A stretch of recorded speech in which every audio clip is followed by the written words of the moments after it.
I have my dream job. But even dream jobs have not so dreamy parts. That's where ServiceNow's AI specialists come in. They don't just tell you what to do about your busy work, they actually do it. That way your team can focus on what matters. To learn how to put AI to work for people, visit servicenow.com.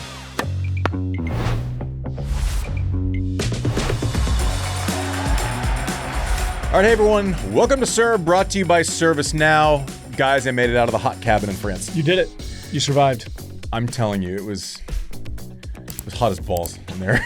I mean, not to make like too big of a joke of it, because it has been like a tragedy in France for a lot of people. But I mean, you calling us just sweating bullets, sitting in a stone room, yeah, like no escape. Yeah, it wasn't ideal. Yeah, but we're in London. We're in air conditioning. Lots of it. Wimbledon's about to start. The draw's out. This is the draw show. No one was as enthusiastic listening as we just were there, by the way. This is fun. You guys just landed this morning, so we're shooting this Friday afternoon in London time, so you'll probably be listening to it, I don't know, Saturday morning, hopefully. Yeah. Sometime over the weekend before you're getting ready for the old SW19. Sean, you had an before we came on, you had an interesting strategy for jet lag. Like, you know, I kind of like different. If you get early enough, you can sleep for an hour. If you get in late, you got to ride it out. You did the most psychotic thing I think I've ever heard. Half of the decision was Mike's. 100%. But it's an instant beer and fish and chips. That's kind of what it felt like was so right. You went heavy batter, heavy. So you think like, okay, you land, you're dealing with jet lag.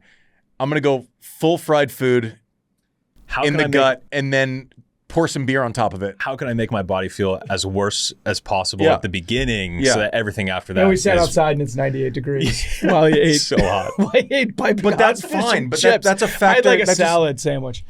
A salad sandwich? Yeah, like offset it. But you did. It was a chicken Caesar salad sandwich. I don't know the answer to this, but for sure you did the old salad fry combo, didn't you? 100%. Yeah. I'll have a salad and surprise. It's surprising. Yeah. Well, they just came. Some chips. Yeah. Chips. It was great. This is gonna be fun. What are we starting with? Oh yeah, JW is off doing his a job at 60 Minutes thing or something. Wait, he has another job? Yeah. It's not just served. No. Apparently he's still employed at 60 Minutes. So he's the one. He's the. But we miss you, JW. Okay. He did that. He was out in the sticks doing the reporting, and he's like, I can't find a Wi-Fi signal that works well enough. God, we're struggling. We got to get it together before Wimbledon starts. I was like, last week's episode was like the Blair Witch Project of Served, and now JW can't find a signal. But we'll get his picks. We'll get him logged. You can still play against him, Kim, Blair. So we can still he sent his picks in, so we can still make fun of him. Okay. Yeah, has he sent him in yet? No, not yet, but he will. He will. And we'll have an opportunity we won't have him for the show. Okay, and you're doing something. You've given up, basically. I've given up, and I realized after Jasper De Jong went on his run by pure lucky loser status for me. So let me just reset. Arthur Fils pulls out of Roland Garros. Mm-hmm. The only good pick you made was because you forgot to replace Fils. Yes, and the lucky loser that replaced him got to the fourth round. Correct. Okay. Yes. So now that was your best. That was the best I've ever done. And so I've decided I'm going to roll the dice, and I'm picking based on head-to-head records. And then if they don't have a head-to-head, if they've never played, then whoever's the higher ranked player. So if there's a head-to-head record and all 5 matchups have been on clay, you're just say fuck it. Yeah, I mean, honestly, I feel like this is pretty good math. I mean, I'm not going to go my picks. This is all about Andy's picks. But to bury the lead, I still ended up with Sinner versus Zverev in the finals and Sinner winning. So you're basically just going Moneyball. You're going Billy Bean. You're just like, I just have to. This is going to be interesting. I got Draper over Fritz in the opening round. I got based on head-to-head. Based on head-to-head. This is interesting. Okay, I'm super curious. You got if that was a hook, you'll see mine online. You'll see mine online. I want to say also I just got a live text from John with his picks, so we can run through any John Wertheim picks. Just keep an eye on him while he's doing it. Yeah, just like if there's something nutty. Yeah. As he's there usually is. He's like riding around with I don't know what he's doing. He's doing something dangerous today. He's doing something cool. Yeah. He's doing something. Before we get into that, you wanted to touch on stuff at the end of the show. Oh, yeah. Just some news stuff. Couple things that are kind of top of the news cycle, but we certainly, if you're here for the draw show, you're going to get that. If you want to hang around, some new news about the Vondrousova story. Obviously, suspension for years. I'm sure there's going to be an appeals process. There's the account I'll get into it at the end. We'll do the draw show. I'm going to talk a little Vondrousova. I kind of have an issue with the way it's playing out. And then the player money coming into Wimbledon, that's going to be addressed. Obviously, I love Wimbledon. It's my favorite place on earth. I also am a player guy. I'm always going to cheer for the players making more. I think it's been a long time coming. The players are like, we're basing on a revenue. The Wimbledon's going, we don't value that metric for we don't care about the revenue, which, whatever. So I'm going to piss someone off that I like is pretty much what's going to happen at the end of the show. Hopefully based in some sort of rationale. But we doing men's or women's draw first? Let's jump into the men's. Men's draw. All right. Gosh, man, the last couple of ones have just been like Sinner, chicken dinner, throw them in. Yeah. I will say this. I mean, I'm obviously going to take him through to the third round. I have him through to the fourth round. Kecmanovic, good, solid player. I don't know that he has much to bother with Sinner. Obviously, a lot of the conversation around Jannik is going to be the heat related and the whole thing. It's going to be 74 degrees, 58 at night. Like, also, one of the things that makes you feel better in the heat is shorter rallies, right? Mm-hmm. The heat doesn't seem to bother you as much when each rally is 4 or 5 shots as opposed to 18 shots on clay. So I got to think he's fine. Like, he played in Hurlingham this week. I don't know.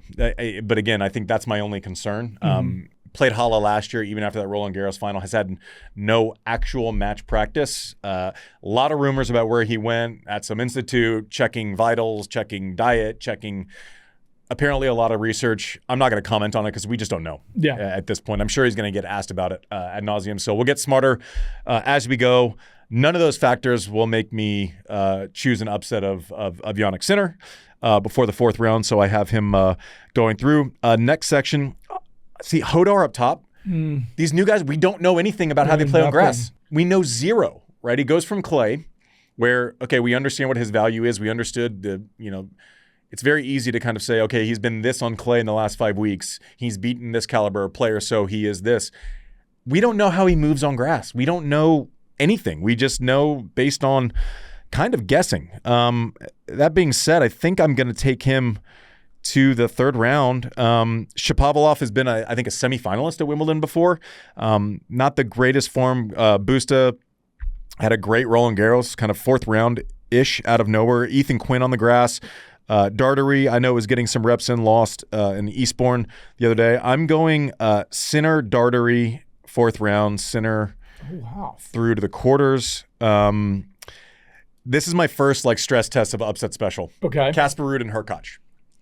This is one to watch for a lot of people. I think it's not what people will see an upset and they'll be like, okay, that's an upset. I'm like, who do you think is most likely to win that match? Not is this most likely to be an upset? Who's most likely to win this match?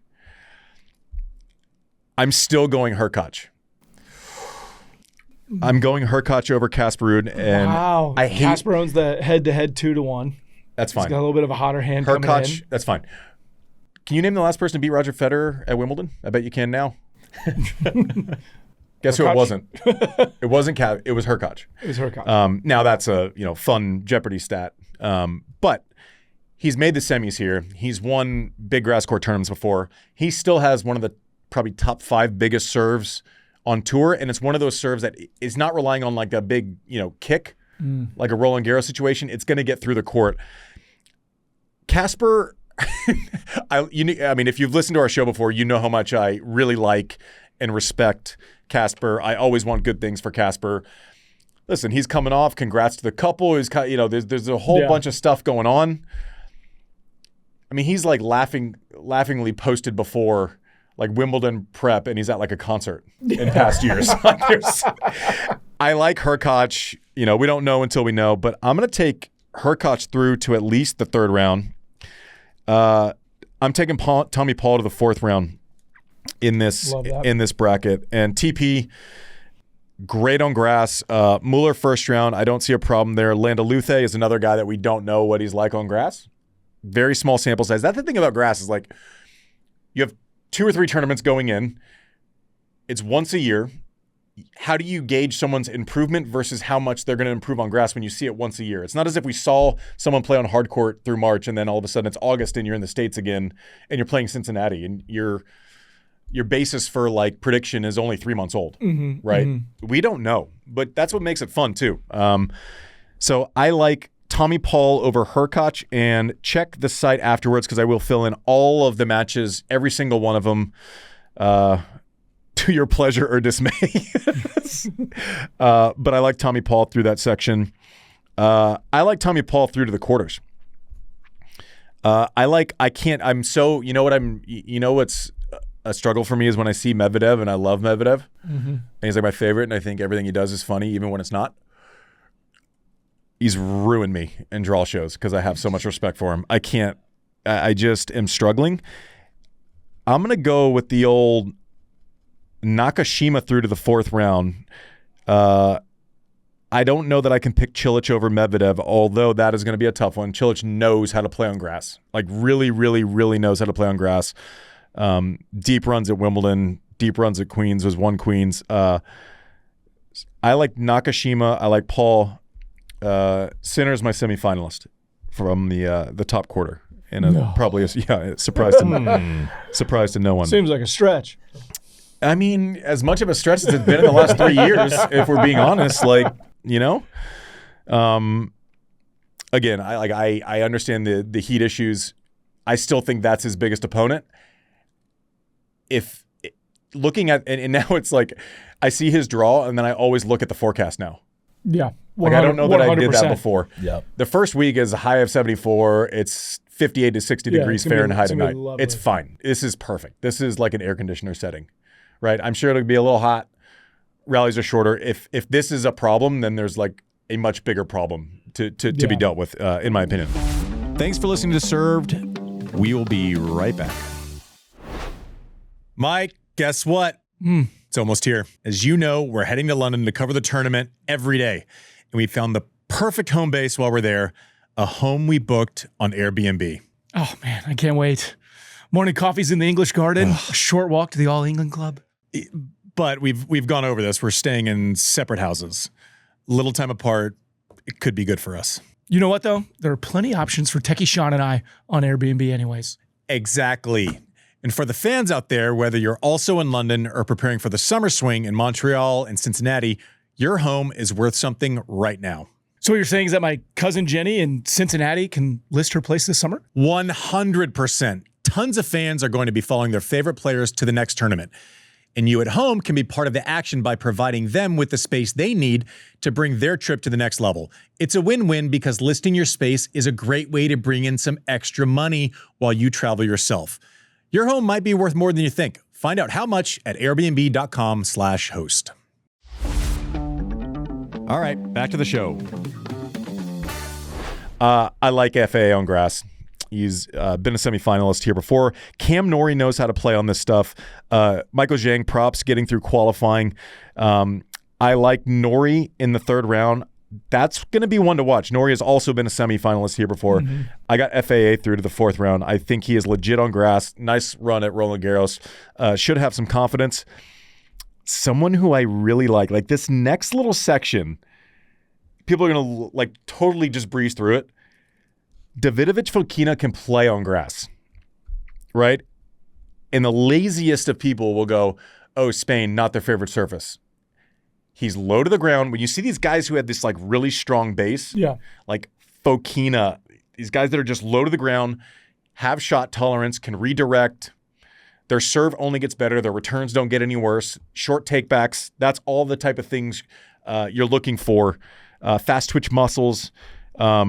I like Davidovich Fokina through to the third round there. Sorry, Juan Manuel Cerundolo. I do not see a repeat of Roland Garros. Yeah, no.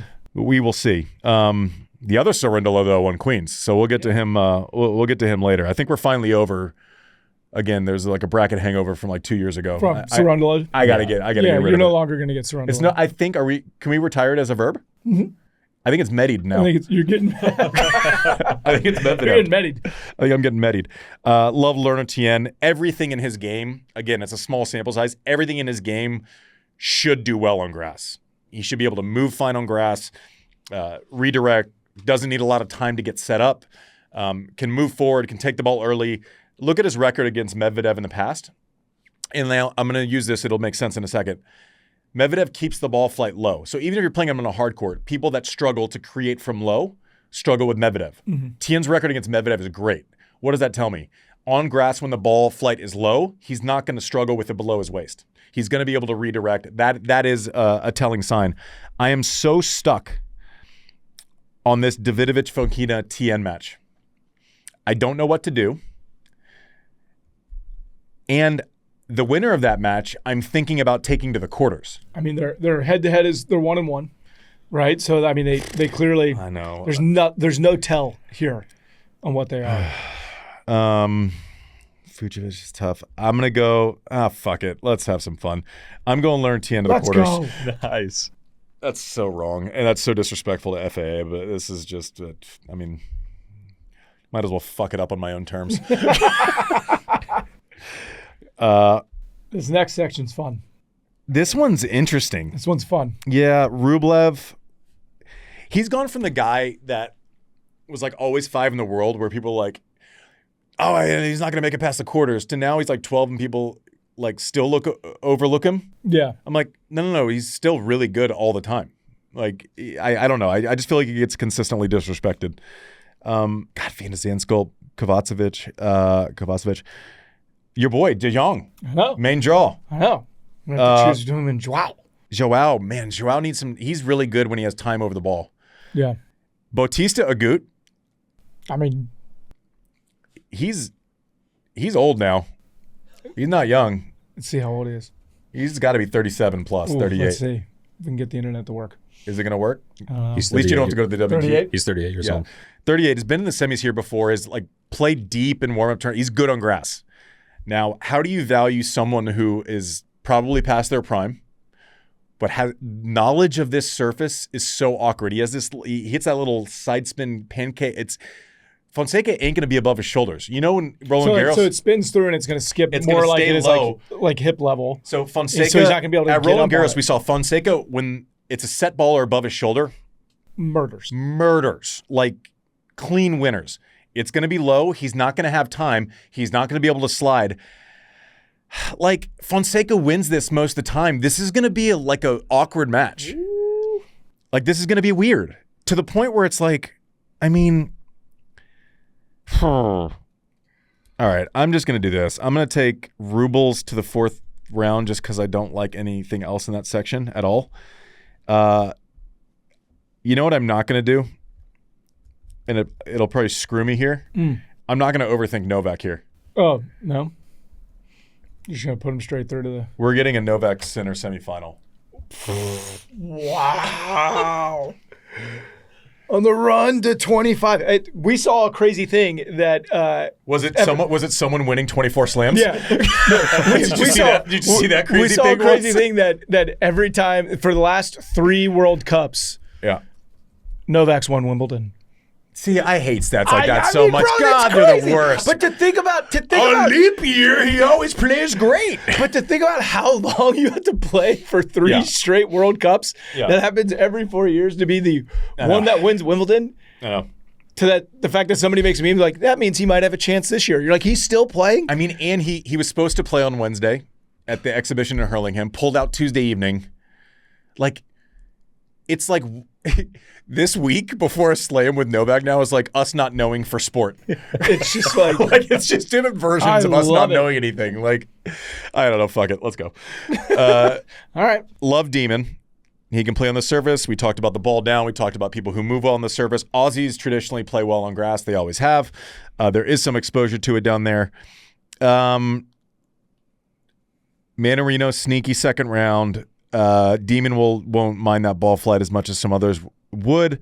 My Jack is in there too. Let's just Demon's in the 4th round. Yeah. Hatchinoff can play on this surface. Kaboli was in the quarters last year. Actually played really well. Pechi Pericard is like I don't know. Like if you get, this is going to be, okay. Things I shouldn't say. Peji Pericard's like a kick in the nuts. You ready? It's like he still like doesn't win half of his matches on tour. Yeah. But it's super painful whenever you have to face him, right? But it's not like a torn ACL. You're not going to be out 9 months. Like your nuts are going to be sore though. Like it's a pain in the. It's a complete pain in the ass. He's horrible. He's 8-14 this year. That's what I'm saying. He's 45 and 55 in his career. Yeah, but homeboy's 22 years old. Yeah. Like it's you see it and people go, ooh. I'm like, he's 10 games under 500 for his career. Like, he's 6 under for the year, and yet. If you're one of the top players, you're like, no, this is less about me, and it's always about like me reacting to someone. I don't know. You talk about how does his game specifically match up for this surface? So I'll tell you this. I'll use him as an example to tell you what people get wrong about grass court tennis. Okay. People automatically think, big serve, great on grass. Is Peji Pericard going to hold more than he normally does? Maybe. And by what percentage? He can't hold anymore. 1 or 2%. Like he's played well here, but like the guys who are going to win this tournament can return. You look at Sinner, you look at Novak. He's going to upset people and it's going to get to breakers and it's going to be a flip of the coin. His return game becomes a little bit better because you can't extend him to the sidelines and expose his movement as much. But like you have to be able to return well on grass now to win. This isn't 1978. Like we can't take those rules and just lazily apply them to now. We're spending a lot of time on a guy that may or may not win his first round. Yeah. I like Kaboli through to the 4th round. I like Demon in the quarters.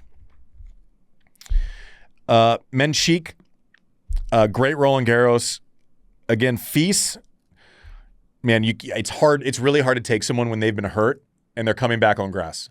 It's really weird. He has huge swings, creates a big ball, but when he has time, he creates a big ball. I remember watching him play Lehechka in Miami, and Lehechka was able to rush him, and he didn't have time over the ball to create that issue, right? So I don't like Fils through here. Colin Young, remember him beating Shelton? I think that's hard. You ready for this? We're going. We're about to get weird. This section of Fils and Menchik.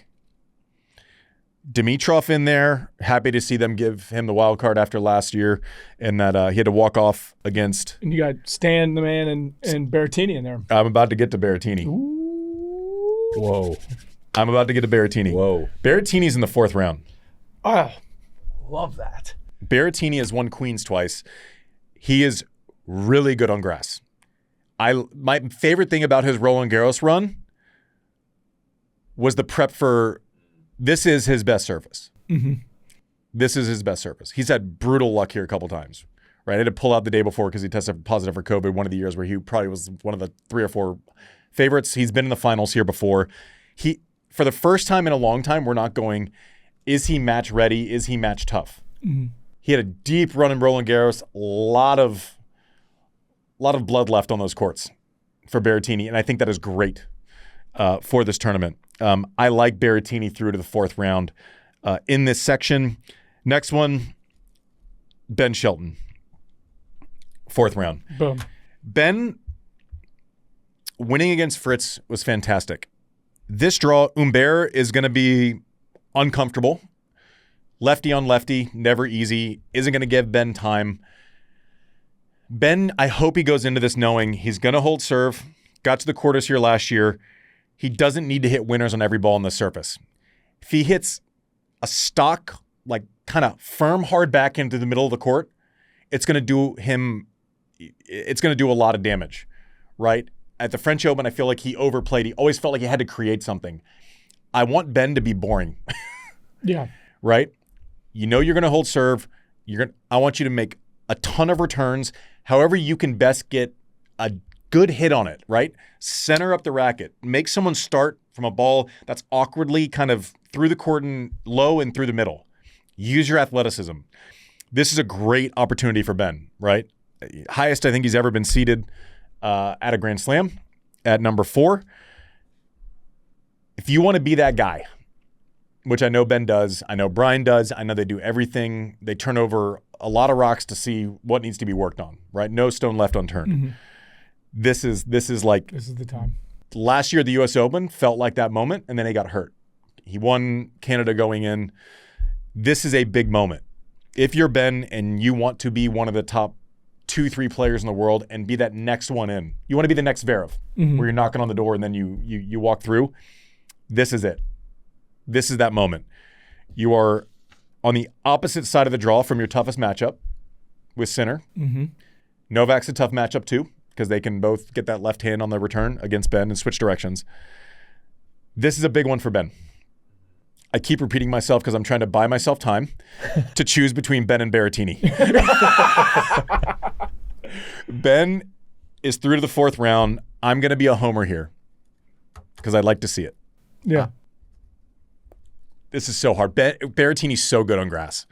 I think it's going to be Berrettini or Ben in the semifinals. I mean, I think the biggest concern with Berrettini is just durability. He can play. I mean, he can play.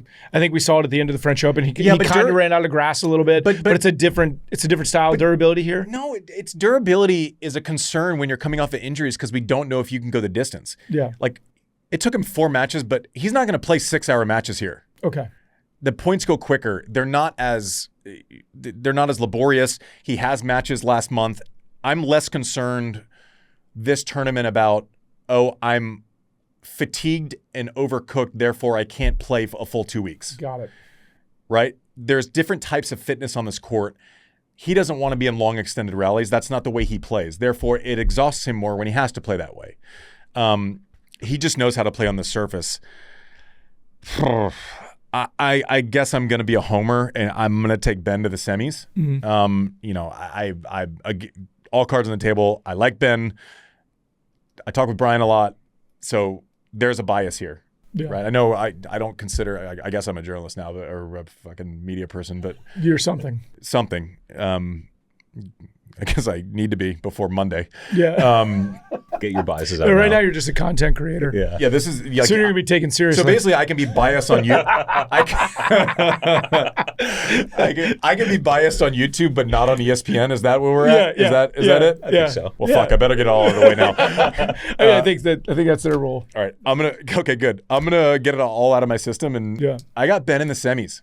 I mean, honestly, the Hayden algorithm does too. You guys are going to explode with what I'm going to do here. Okay. I'll tell you this. It's been a long time, and I know Taylor made the finals of the U.S. Open. I know we've had a bunch of semifinalists. I don't know. It's been 2 decades since I've looked at a Grand Slam draw, and I've married that to skill / recency bias / surface. And gone, there could very likely be an American in the final. Like it might be likely. I mean, it's Ben's playing great. I was about to say that. Taylor Fritz is a top 5 grass court player in the world. 2 finals coming in. He has a shitty first round draw, which we're going to get to here in a second. TP up top, I think, is going to run into the unfortunate, draw gods. Having to go through Novak and Sinner. Francis can make a run here. Like we have 3. If they're not the favorites, I think we have 3 of the top 8 favorites at Wimbledon. I mean, the biggest maybe top 10 if you include Tommy Paul. I mean, the biggest question mark for me early, right, is just this Draper Fritz matchup. So overall, here's this first round match between Fritz and Draper, and okay, so we got Ben through to the semis from that quarter 3 over Demon in the quarters. This is a quarterfinal masquerading as a first-round match. Yeah. Now, a couple of things that, one, this draw comes out and Fritz goes, that sucks because I'm in form and I'm ready. Mm-hmm. You don't want to see this when you're in form and ready. Like, you don't want to see anyone that can, fuck up your existence for a day. I'm not saying Draper has the stamina coming off of an injury to go 7 matches. We don't know that. This is a first round. This is one day. And he's winning matches this week, guys. By the time you listen to this, he will have won maybe 3. He's won at least 2. This is going to be prime time. This is going to be center court. I'll save the drama. This is going to be, and honestly, I'm worried about this first round. I'm sure with your head-to-head, what is it? Draper's probably ahead there. So you probably went nuts. Yeah. So you probably, it was really tough. By your Moneyball metric, you have Draper winning this match. I have Draper winning this match. This is how like draws matter, because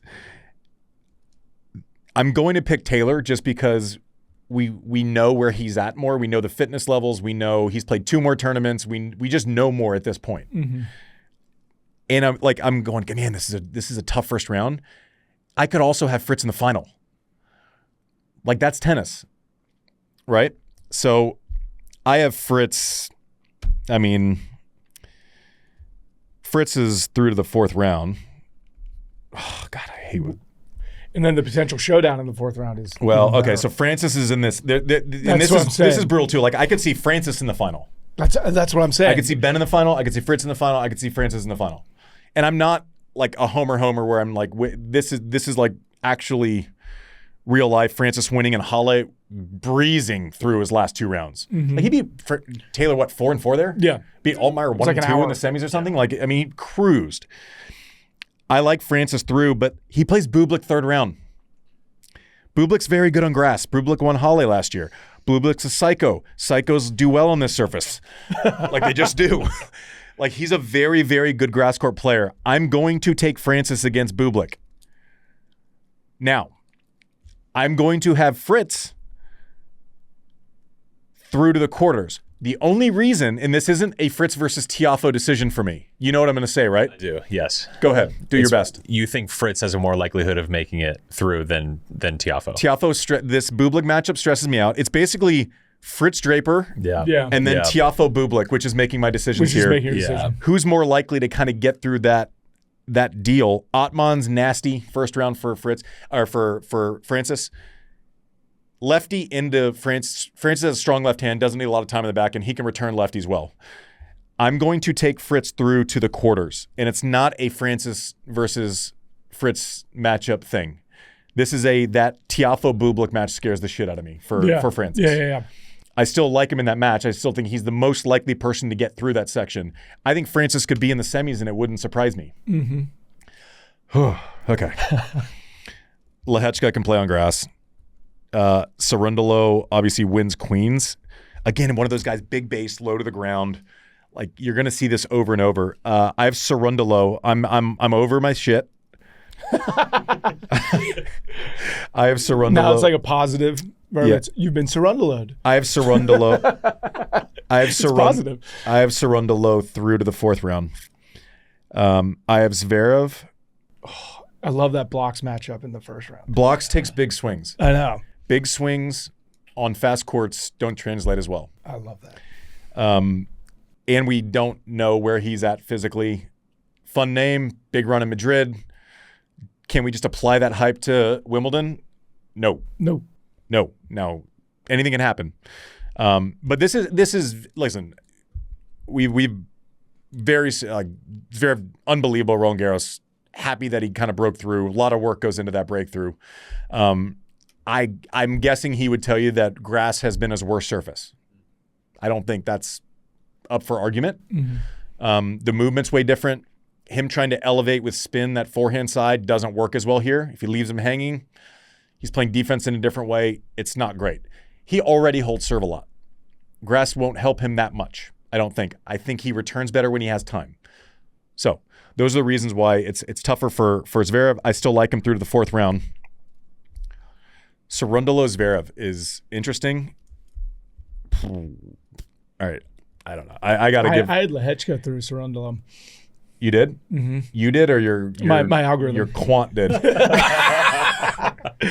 gonna take. I like Lehechka though. I think he's been playing great. All right, I got it. I have Fritz over Zverev. I have Taylor Fritz in the finals of Wimbledon over Ben Shelton. Wow.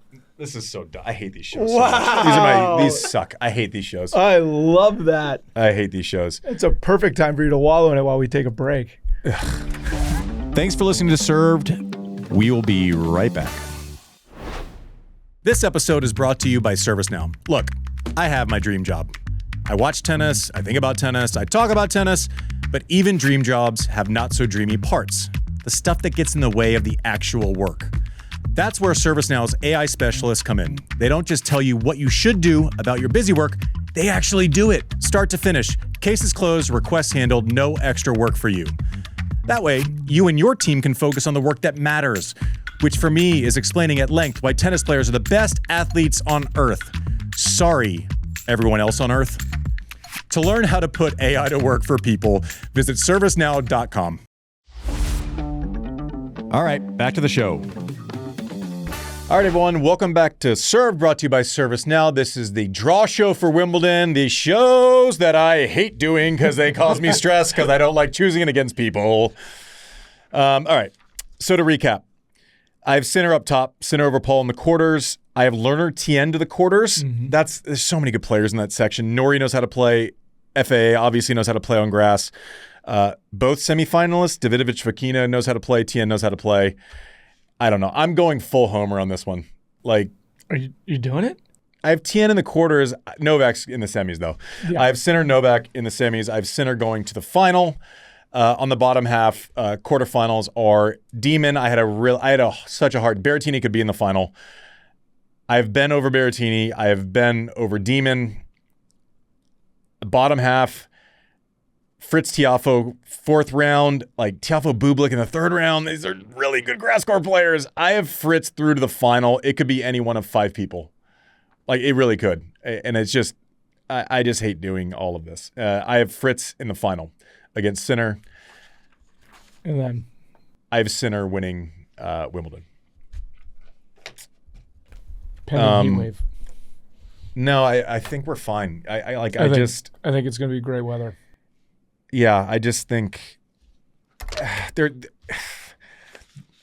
you know what there is. Like I'm figuring out the reason I'm so stressed picking these matches. One, there's a lot of popcorn matches. There's a lot of one like there's a pick 'em in the third round, but you also think that one of them could be in the final potentially, right? So that's the fun part. But there's a lot of informed grass court players that have had good results, like leaning in, right? Like traditionally, like we know Fritz can play on grass. We think Francis can be really good on grass. Berrettini is really good on grass. There's a lot of guys who are tested, their games match up, and who have been winning the last couple weeks on the grass. So they're not undercooked as far as preparation. This is exciting. There is such an opportunity. Like, when was the last time we could say it's not just a possibility, but I think it's likely that there's an American in the final on the men's side? I mean, it's been a long time. It's been a long time. I think I can say that. Berrettini might have, I'm telling you, that guy's nasty on grass. He's really good. Should we do the ladies? All right, let's go over to the ladies' side. Sabalenka, it's losing 6-0 in the third twice in your last 2 matches. It has to cause something. Like something, like even if you're as good and as mentally tough as Sabalenka is, you're not immune to those things in perpetuity because you've handled them well before. You mean besides like the rage that goes along with? Yeah, and she's like, I want to quit tennis after Roland Garros. Here we are 3 weeks later, starting Wimbledon. Yeah. So the women's draw, I think, is wide open. So we talked about a lot of informed grass court players on the men's side playing well, leading in. That's what makes this stressful. This is kind of the unknown. Like, we haven't really seen Andreeva, right? Coco obviously is always one of the contenders, but this is her least favorite surface. Or I don't know. I can't speak for her. It's her worst surface, I think. There hasn't been a huge lead up. Like, Raducanu has played great, but there are now reports that they're saying like it's mixed reports. I think she missed training on Thursday, and people are saying she's sore this, and people are denying it. Yeah. I mean, we won't know till she's out there. Hopefully, she's out there. Yep. I don't see why she wouldn't be. But in other news, water is wet. Pegula played well coming in. She should be in a contender in this tournament. But anyways, so let's get to the women's side. I say all that to say, like, I have a really hard time still betting against Sabalenka on this tournament with her game style. She will be a Wimbledon champion at some point. Wasn't allowed to play one year. Has had some tough semifinal losses. Tough one to Anisimova last year. Her game is really good for grass. I think she will win this tournament at some point. I'm sure she thinks that also. Let's do Osaka Sabalenka in the 4th round. I like Sabalenka through to the quarterfinals. This next part, Muchova, I have like the biggest game crush on Muchova of all time. I know. She has an opportunity here. I'm gonna go. You know my theory on people who play qualifying and how I give them credit. Remind the audience. I value people winning 3 matches in a qualifying tournament to get into a main draw so much. And if they're playing someone 60 or 70 in the world, I normally like the qualifier in that match. You ready for my first upset special of this? Do it. The women's side. Do it. Hwalinska going down 1st round. Woo! Qualifier from Thailand. I'm not even going to try to pronounce that name.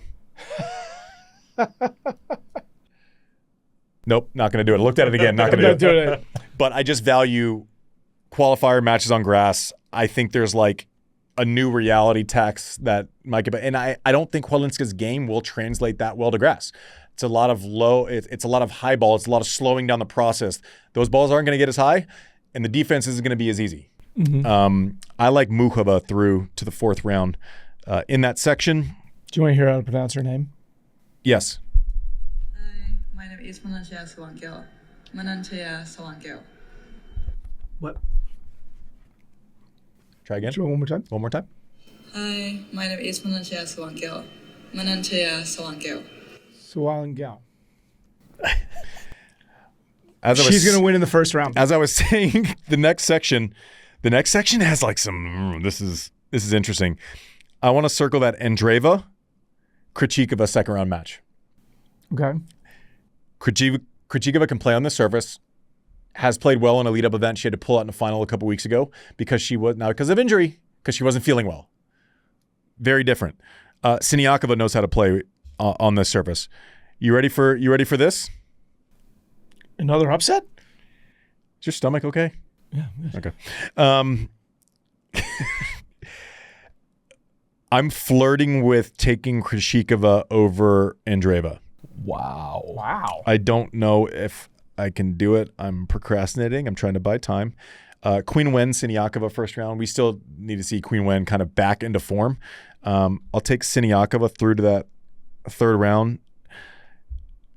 I'm really close on this one, guys. They're 1-1 in their head-to-head. I know. Okay, I'm gonna take. Man, this is one of those ones. It's a 2nd round. I want to take Krejcikova. I don't think I can. And that means I'm going to take Mira through to the quarterfinals. I like that. I like Sabalenka in the semifinal. That could get completely flipped. I mean, Krejcikova, she beats Mira. She could make a run here. She can go for a run, just with her game on the surface. Yeah, she's won this tournament before. Yeah, she's won. I mean, even today. She has won Wimbledon now. Yes.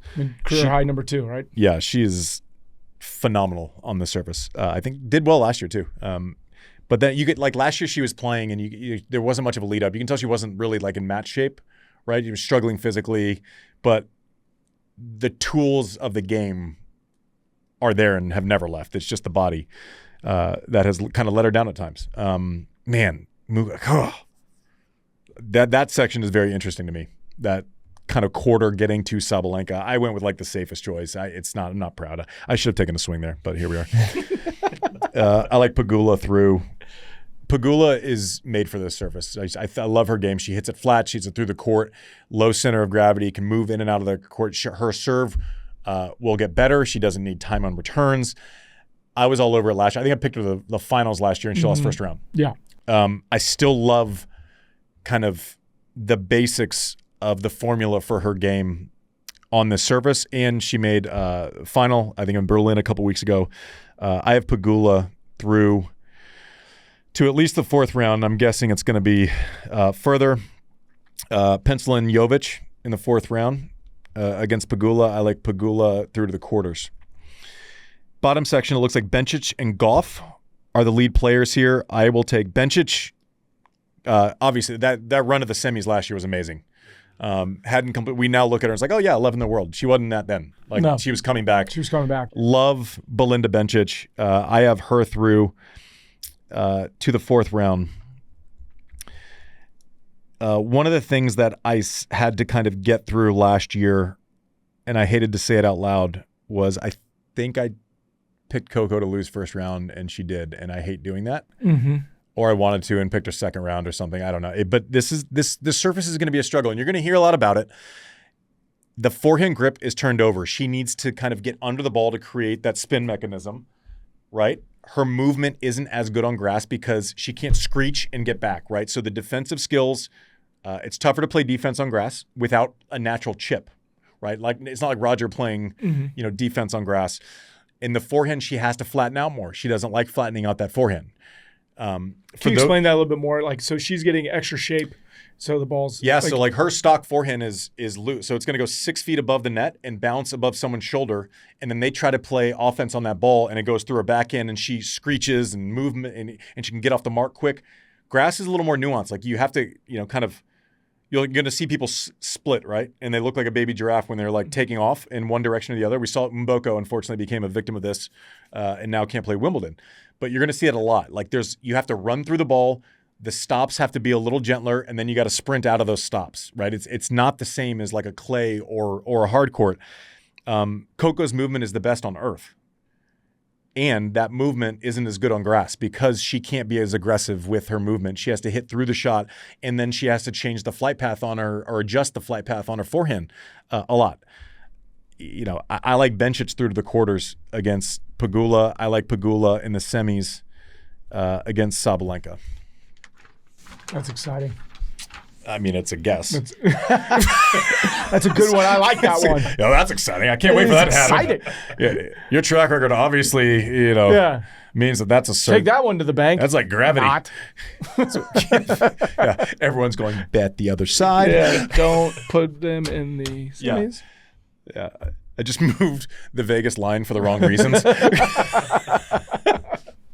All right, this next section is very interesting. If you're one of the top players and you're like, we'll get through to the third round, which I think Aryna Svitolina will. One of the names you don't want to see here is Donna Vekic. Played her way into a seed because of the win in Queens a couple of weeks ago. Knows how to play on the surface, made the semis a couple of years ago, 2 or 3 years ago. I like them in the third round. I guess just you take the known entities. Svitolina's done well here also. I take Svitolina through to the fourth round, but that put a star next to that third round with Vekic and Svitolina. Vekic is very good at getting on the front foot immediately in rallies. Grass tends to benefit people who get on the front foot early in rallies. She doesn't have to play as much defense on grass. Low flat goes through the court, creates less angle. She doesn't have to cover as much court side to side, sideline to sideline, as she would on any other surface because, as we've talked about, the ball doesn't jump up and away. That's maybe 1 or 2 less steps for defense when you're tracking one down to the sideline. All of that stuff matters at scale. Emma Navarro has been playing better. I'm going to take Emma Navarro through to the fourth round. She plays well on the surface. We haven't seen much from Kostyuk. I know there was a vacation involved, well-deserved after Roland Garros. Mike didn't have to do a backflip, which sucked. Which I'm sorry for that, Marta. I take Svitolina to the quarters in that section. Pow! Yeah. Lenny. On the next one. This next section is... Paolini has played well here before, has not been as in form as she has in the past. Tauson Sakari. This is kind of wide open. This Paolini-Robin Montgomery match first round is interesting. I was going to ask you that. Gosh, I think I was leaning Paolini to the fourth round, but now I don't know if she's going to win her first round. This is a rough one. I mean, Montgomery has the hot hand a little bit. All right. Fuck it. I mean, I've already lost, I'm sure. You ready for this? Montgomery to the third round. Wow. All right. Towson to the third round. Montgomery to the fourth round. Let's go. Wow. You give me a win. You must have watched that Love All episode and realized She's pretty great. Company man. If you haven't seen her chat with Kim and Blair on Love All, you should go do it. What? She was great. What? I didn't see it. Okay, here we go. God, this is nuts. I cannot believe we're saying Serena Williams in Wimbledon. Is she? I mean, what are you going to do with this? What is your little Moneyball thing say? How dumb is this thing going to be? My Billy Bean mind is telling me Maya Joint because she's ranked higher. Higher than Serena Williams. I mean, but yes, actually. She's higher than the person who hasn't played in half a decade? Yes. Really? I didn't make up this rules. I just made it up. You know, she just puts the rules. Can we get that as a? Can we just clip that one? We're clipping that, and can I have a button? Yeah. Well, I didn't make up these rules. I just made it up. All right. Here we are. Oh man. I have Serena Williams winning her first round. And watch the world explode. I do in my heart, just not in my math. Do you think? I have a question for you. Do you think that a Serena Williams Yala match will get much of a rating in the Philippines? I don't know if anyone's going to watch it. They're not going to, like, people aren't going to go to work. I mean, no. No one's going to go to work. It's a holiday. Okay. This is a tough one because Yala switches directions really well. The one thing I'm worried about with Serena is there's someone hitting behind her when she's movement is going to be everything for her. That's what we don't know. We can't see that during doubles. Like, you don't really move during doubles. Certainly not the way you do on a singles court. Serve looks good. Ball striking looks good. Haven't heard a ton of reports. People are keeping it pretty locked up. Yala can spread the court. She can play both directions. This is a really hard one. She can expose Serena, but she doesn't serve that well. I mean, can we talk about how good you have to be to not play in 5 years, and I'm grinding on a second round prediction for your match? That's like an ultimate show of respect, right? 100%. Didn't Yala just play with Venus also in doubles?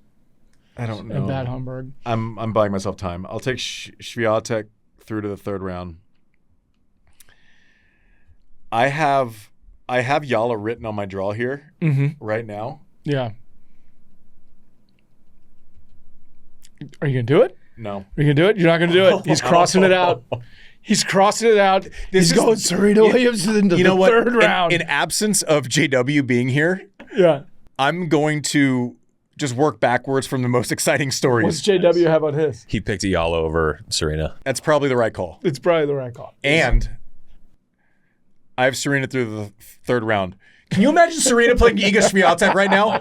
Gosh. And also, can we just talk about something else? Can we talk about, like, if you're Świątek, you're the defending champion, if you play Serena Williams, fairly or unfairly, in the smallest, this could be an hour and 20 minutes, if you lose to Serena Williams, people are going to bring in the generational, this is going to define, there's no way you would have beaten her when she was 25. Yep. And people are going to try to discount this generation because of that. Now, I don't necessarily think that's fair. I think you can tell any story. I have Świątek through to the quarters. But, if Serena wins 2 matches, big if, because I still think, starts getting downhill. I still think if I had to bet my lunch on it, I probably would take Yala, but I'm just writing in stories that I want to see, maybe. Yeah. I was just going to ask if Williams is one of the picks where if she wins 2, then you're... Just the momentum. If she wins 3 matches, all bets are off. Yeah. Now, I don't know how her body can hold. I mean, we don't know anything. We don't know if after 1 match, if she's, going to feel terrible. Mm-hmm. I have Świątek through. I have Svitolina in the semis. Man, I gotta be honest. I'm as excited for this tournament as I've been for any tournament the last 2 years. Really? Yeah, going just all the different storylines, all the underbelly, all the matches down the line. It's amazing. There's so much going on. It's all kind of wide open, for the first time ever. I know. I mean, for the first time in a long time. This is exciting. I have Anna Samova, Keys, Kayla Day. I mean, this is not easy either. Sophia Kenin knows how to play on grass also. I have Anna Samova through to the 4th round. Played great here last year. Next one, I have Noskova through. I have Noskova through to the quarters. I've made this mistake before. I've been really impressed with how she's been playing on grass. I'll save you the conversation.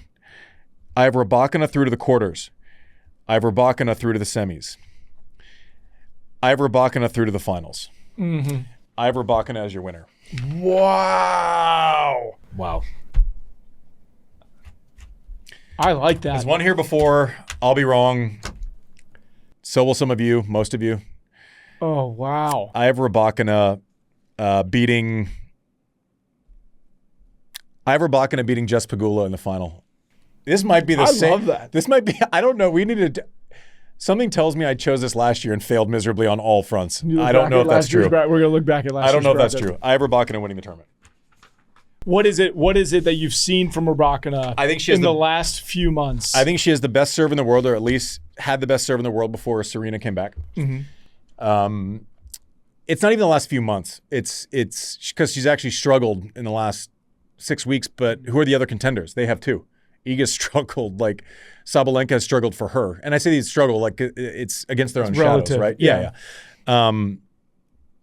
Biggest serve in the sport.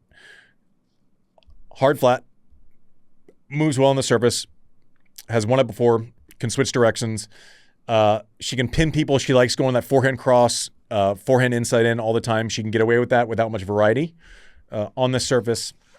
I just think her game is maybe the most well-suited for grass. And I'm not talking prime Serena. I'm talking like today because obviously like Serena's game was the perfect match for grass ever. But that's it.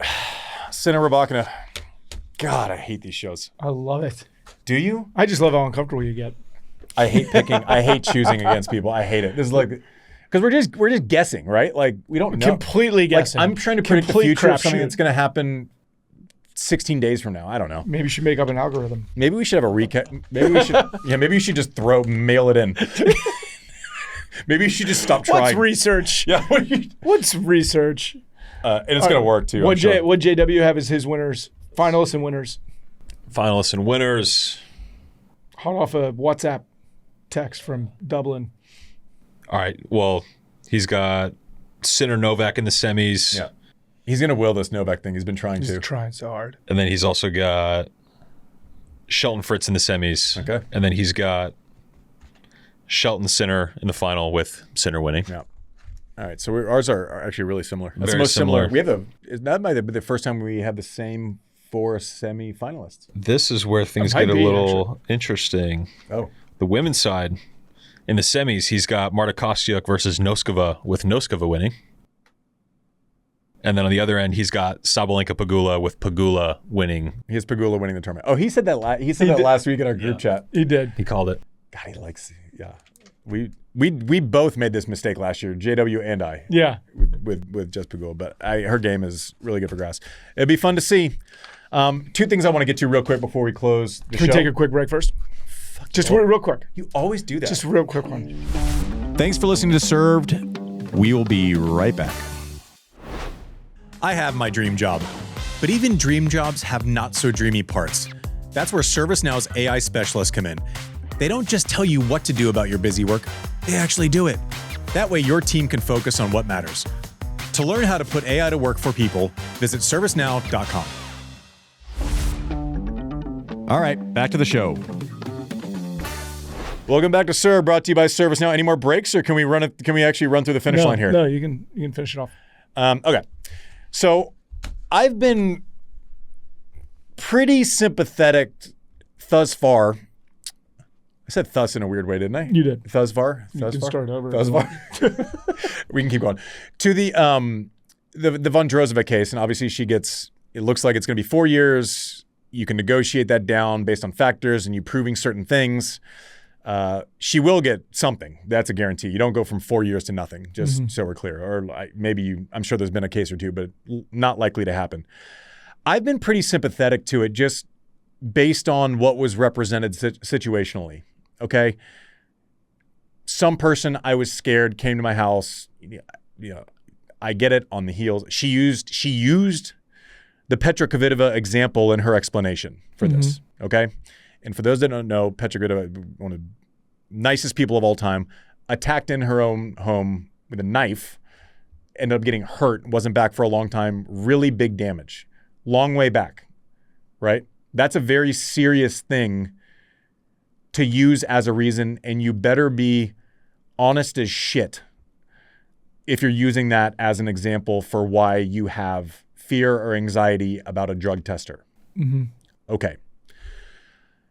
She wrote something like that, right? Anxiety took over. I'm not just going to open my door. And so I was pretty sympathetic to that. Like I just am. Like if my daughter, lives alone one day and someone comes to her door, you don't open the door under any circumstance. You just don't do it. And I was like, listen, if they come and it's time zones and it's the middle of the night, you can't get a hold of anyone, you don't open that door. Mm-hmm. Maybe it's a missed test. It sucks. The representation of what actually happened in this case by the ITIA, if true, which I tend to think it is now, is that she walked outside. It was a female tester. It's the same person that has tested her before, not a stranger. You recognize the face. Apparently, yeah. I can't, and this is all based on the report, right? I have a hard time thinking that ITIA is going to counter her in a way that is so far from what she represented, or at least wanted us to believe in her initial explanation of it. We do know this. She walked outside and she signed the form. So this wasn't someone banging on the door and her going, no, and then waiting it out. It was not that. The reports are she signed the thing saying, I'm not going to take this test. Mm-hmm. It's hard to be scared of someone holding a clipboard when all they're asking you to do is sign to confirm the sequence of events and the fact that you're not taking a test, right? Maybe there's something we don't know. Then the reports are that she went and walked her dog. When I'm scared, or like if I'm scared of someone at my door, I think the last thing I'd ever think is like, I'm going to take my dog for a walk outside. Yeah. And be out and about. I'm having a hard time making these two things real. If the report for the ITIA is correct, right? Mm-hmm. Which it would be horrible. I mean, this is what they submitted to the tribunal, right? They're happy to back up their side of the story legally, and it's not just a press release. Exactly. Okay. So they've said this is what happens, and we will legally, we're happy to put this on paper legally, right? If that is what actually happened, and she represented that she was scared and used someone breaking in and stabbing someone else as kind of a posturing mechanism, which I fell for, that is such shitty form. We don't know. I hope there's something I'm not thinking of. I can't say that I hope the ITIA is wrong in their storytelling. It's hard for me to marry the reasoning for which she skipped the test in the first place with the actuality of events that the ITIA is representing and happy to put forth legally. Mm-hmm. Those two things don't exist together. And honestly, it's caused, it's a huge lightning rod across all of tennis, and it's garnered a lot of support from other tennis players for her, but it's ultimately the explanation is, and we've touched on it a lot, the explanation for a 4-year ban for this is basically like if it has to be as destructive to your time on court as it would be for having a major multiple doping bans. Because if you're just going to refuse the test and it's only going to be a slap on the wrist, so then people are just going to refuse the test. Refusing the test, like I hope I'm capable of nuancing these. No cases are the same. There are similarities, timing matters, who, what, where, why, when, what can you prove? Those 6 or 7 things rarely line up perfectly together. It's not just din. And I know that's the way most people like to. Simply, if she lied, exaggerated about what happened because she made a mistake by being pissed off and just being bothered by testing, it's tough to argue that. Like, imagine what happens if there's a loophole where you can say anxiety and you don't get that sentence. Mm-hmm. And there aren't like extreme circumstances, of which the ITA defines as like they view it as like in labor, which seems like a lot, right? But I get why this is important for precedent. Mm-hmm. I don't think you can just say I'm nervous and or inconvenienced by this, and that's giving me anxiety, or maybe I have some and this is adding a layer to it. You still have to play by the rules of fairness inside of the job with which you choose. Mm-hmm. It sucks. And it's probably some things in a lot of people's life that suck that you have to kind of get through, deal with. She said she took a test, 3 days later. Did that not cause the same emotion? Where was that taken? Well, I mean, and I think ultimately her biggest thing since then in the statement is that, I took a test 3 days later that was negative. I've never tested positive. 3 days is a lifetime, by the way. I've never tested positive, and all of the other things she said her post statement. But it's not about if she would have tested positive or not that evening. At this point, it's the refusal is the reason for the punishment. It is not if she would have tested positive. 100%. What she's saying now is like, I've never tested positive, therefore I'm like, no, that has nothing to do with this sequence of events. It doesn't matter. That has nothing to do with this sequence of events. It doesn't matter. It is literally the refusal and signing the paper. I passed a test 3 days later. It doesn't mean you didn't skip one in the moment.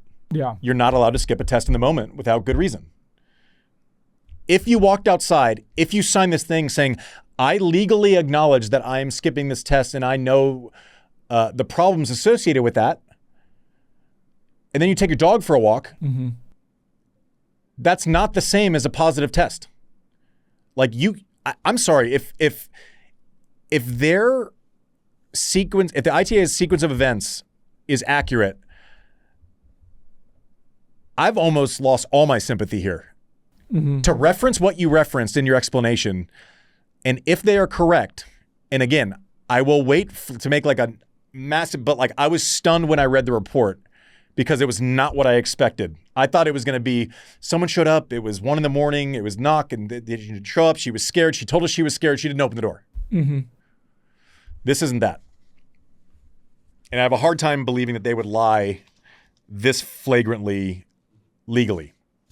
So we'll see what Vondrousova puts forth legally and see if that story changes a little bit. We'll see. The formal ruling still has to come down, and then once you read that formal ruling, then you have 21 days to appeal. She has an attorney, Exner, I think maybe, that has represented before, that he's come out publicly and said that he believes she should appeal, but it's up to her to make that decision, and they have to wait until the final report comes down, the official ruling. But this is the ruling as we know it. Yeah, that report was shocking to me. Yeah. And if it's true, then I don't have much sympathy here at all. Yeah. And I went from very sympathetic, imagining the worst set of circumstances and being like, oh, I get that maybe, to like, you're referencing certain types of things and then you're walking your dog. You can miss me with that. And we can have all the different conversation we want about the ridiculousness of like the whereabouts rules and like what those are. This isn't that. This isn't that. No. It is just. That's for another day. And by the way, also, like just as an aside, I was talking with someone who's been on the show we respect very much, and he brought up the point. Tennis is in the Olympic drug testing protocol. Have you noticed all the sentences like 2 years, 4 years? It's on an Olympic cycle for fucking what? Yeah, 4 years is like basically ending an Olympic athlete. Like, but he sent this full breakdown. It's like they travel, in non-Olympic years, like 2 days a month for competitions. There's one big, like it's not the same. Like, why are we playing by those rules, by the way, in tennis? That drives me. Why are we having these arbitrary timelines crazy. that are basically meant for Olympic sports? It drives me nuts. Or Olympic prominent sport, however you want to define it. Like, we're a business that exists all days of all years. It drives me Why nuts. are we doing this?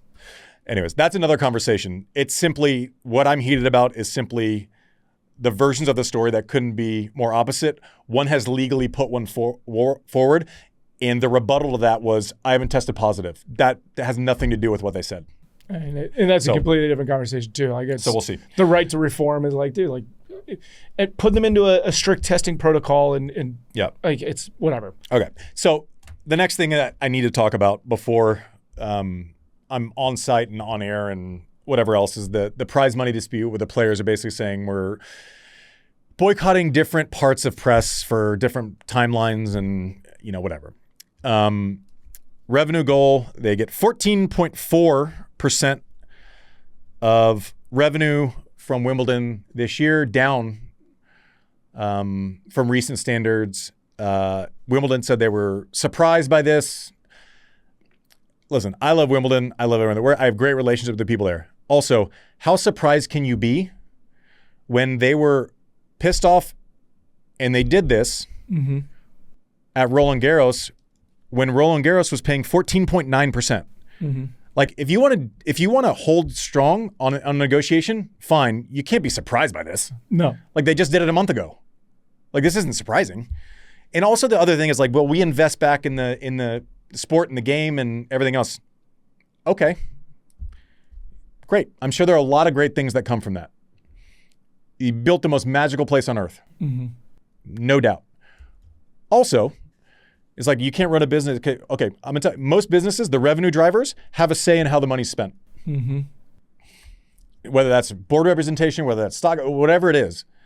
So it's tough to say you drive the revenue, but we invest it. Okay, well, we should have a say in how you invest it. Well, let's put together a council. Well, that's what this is. That's what they're doing. So the players sent a letter. You just don't have control over their council right now. So the same-ish group of players through Larry Scott. They sent a letter to Wimbledon basically saying we will be doing, the restriction on media and all these things. But the biggest takeaway for me is that last year they asked for 16%. Yep. They said we would like to have 16% by next year, right? And then, which is that's not that's not even close to a crazy number. But let me put it in context, which they put in the letter, right? The players in July of 2025 proposal asked for 16% of revenue this year, approximately 71 million pounds, against the announced figure of 64.2 million pounds. Like we're talking about not a large number in the grand scheme of things when you think about the overall revenue. And we're talking about less than $7 million. Practice. We're talking about practice. But we're talking about $7 million, and you're like, that's all they had to do. If they would have just got up to 16%, what is like? Yeah. That I don't understand. Here's the thing. We're playing a game of chicken right now. Yeah. And to your point that you were just making, it's going to be a lot more than what the figure you just used. I think the players are united. More united than I've seen before. More united than I've seen before. You have Coco on board. You have Sabalenka on board. You have Sinner on board. You have a lot of the biggest names fully on board, more than we've seen since the creation of the tours in professional tennis back in the day with Billie Jean King and Arthur and all of those greats, who, by the way, and rightfully so, are now icons because of what they did. Yes. Okay? So we can't simultaneously celebrate them for their bravery and then be pissed at these players. Now, I know it's different. I know that they were, sharing 4-door hotel room or whatever. Sabalenka said this. Top players are not doing this. They don't want to have to answer questions in press about this. It is not convenient for them to take this stance. It is for the other players on tour, challengers, whatever. Well, we spend our revenue on this. Great. We'd like a say in it. It's as simple as that. Well, and it's about the healthcare programs. It's about the pensions. That is reform that does do something for everyone at all times. But to me, I feel like that's the bigger.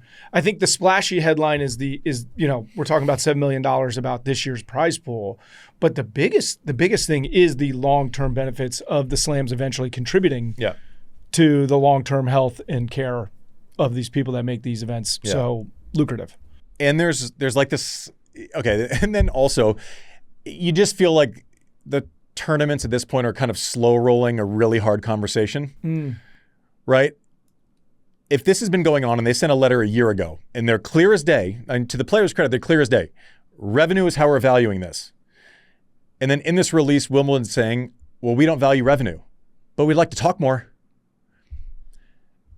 If you can't even get off the starting block of how we value, and it's like, is it about the players, the investments, and everything else? And I wrote this, I go, or is it about what percentage of the value of revenue are they worth? think any sane person would say it's probably more than 14.4%. I mean, I think if you base it on revenue, then if there's a bad revenue year, then next year, guess what? Just prorate it. Next year, guess what? There's less money. Yep. Oh, wow. That's how it works. Yeah, but also like I would even say, okay, what are your investment projects? Let's create a silo for those you got the old it's silent? Chick-fil-A for the kids. Oh, good. I was worried. Good. If anyone needs to know, Mike's kids have Chick-fil-A delivered successfully in Charlotte right now. But okay, great. The investment, but I know for a fact, like the U.S. Open is investing crazy, overhauling all the facilities, but they're making the corporate offerings a lot better, which drives revenue. The players should share in that growth. Like they'll say like we invested X, but what percentage of that is actually for player facilities? Let's carve that out, completely. And it's like, okay, do we want a gym or do we want more money? Do we want X amount? So we need to really, until you're willing to share what the investments are, and should we be participating in those? Because the game now is that the revenues are going crazy because tennis is having a hot streak. So we can simultaneously announce a 20% prize money raise, but then there's a game of lowering the total revenue. It should be shared participation. I don't think we can just make up figures year to year. There's no continuity. There's no consistency. And the players are going, I don't even know what we're getting until a month before the tournament. If you're ranked 50th in the world even, or if you're like, how are you even planning and budgeting your year? If you're like, hey, listen, I did great this past year. I'm for sure getting in all 4 slams and most of the one. Yeah. You can start to budget your life and actually do what an independent contractor is required to do is figure out how they're going to pay for themselves. What are the options? And I said this like when Chairman Jevin was nice enough to come on the show and Jamie Baker, I said, listen, like all the players have been doing for 40 years is they have meetings about meetings about meetings about meetings about meetings. On to the next thing. At some point, something has to happen.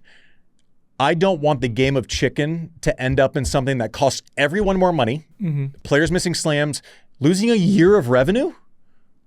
That ain't worth 1.5 points. Like, what are we doing? Right?